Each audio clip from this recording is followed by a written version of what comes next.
আসসালামু আলাইকুম। আমি মোহাম্মদ জুবাইর ইসলাম শিকদার। পড়াশোনা করছি বুয়েটে। আর আমার কলেজ ছিল নটরডেম কলেজ।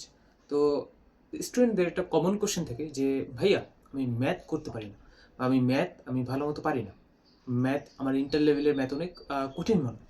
তো এটারই রিপ্লাই আজকে আমি দেবো। এটারই আমি অ্যান্সার দেবো যে, কিভাবে তুমি ম্যাথটাকে আরও বেশি সহজে, আরও বেশি গুছানোভাবে করতে পারো। অ্যান্ড ম্যাথে কিভাবে তুমি একটা ভালো আউটপুট আনতে পারো। তো আমি তোমাকে ৩টা টিপস শেয়ার করব এই কিভাবে তুমি ম্যাথে ভালো করতে পারো ইন্টার লাইফে। তো প্রথমটা হচ্ছে প্র্যাকটিস, অ্যান্ড সেকেন্ডটা প্র্যাকটিস, থার্ড টিপসও প্র্যাকটিস।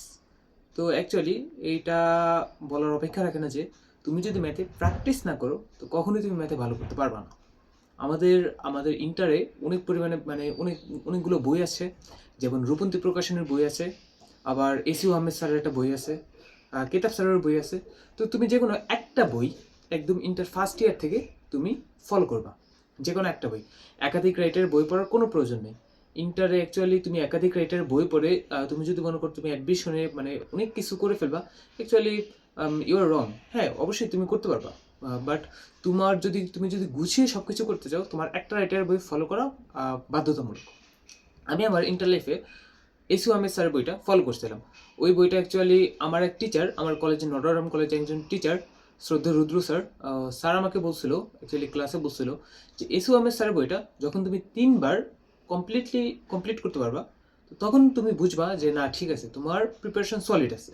তো অ্যাকচুয়ালি আমি ৩বার না, আমি অনেকবার, অ্যাকচুয়ালি মেবি আমি ৭ থেকে ৮বার ওই বইটা আমার সলভ করা শেষ। ওই বইটা আমি সলভ করছিলাম। ওই বইতে অ্যাডমিশন লেভেলের ওরকম আহামরি পড়াশোনা নেই, বাট ওই বইটা বারবার সলভ করার মাধ্যমে আমার এই কনসেপ্টগুলো একদম মাথার ভিতরে গেঁথে গেছিলো, যার কারণে আমি একাডেমিকও ম্যাথে একটা ভালো নাম্বার তুলতে পারছিলাম। অ্যান্ড আমার অ্যাডমিশনও প্রত্যেকটা এক্সামে ম্যাথে আমি একটা ভালো আউটপুট আনতে পারছিলাম। দেখা গেলো যে আমাদের বইটার এক্সাম অনেক বেশি কঠিন হয়, বাট ওই বইটা আমার বারবার সলভ করার মাধ্যমে আমার এই মাথার ভিতরে যে কনসেপ্টগুলো একদম গেঁথে গেছিলো, ওই কারণে আমি বইটার কঠিন ম্যাথগুলো মোটামুটি আমি মিলে ফেলতে পারছিলাম ওই সময়, ওই ইনস্ট্যান্ট। তো যাই হোক, তো ম্যাথের অ্যাকচুয়ালি প্র্যাকটিস ছাড়া অন্য কোনোভাবেই ম্যাথে ভালো করা পসিবল না। এখন আমাদের স্টুডেন্টদের একটা কমন প্রবলেম থেকে যে ভাই আমি প্র্যাকটিস করতে চাই না। তো এটার অ্যাকচুয়ালি কোনো সলিউশন নেই।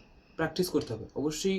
তুমি যদি ভালো কিছু করতে চাও, তাহলে ভালো যদি একটা রেজাল্ট আনতে চাও, অবশ্যই কষ্ট করতে হবে, স্যাক্রিফাইস করতে হবে। যখন তোমার ফ্রেন্ডরা হয়তো বা ২-৩ ঘন্টা মোবাইলে রিলস দেখতেছে বা অন্য কোনো কাজ করতেছে, তখন তুমি এই প্র্যাকটিসটা করো, দেখবে তুমি আগায় থাকবা।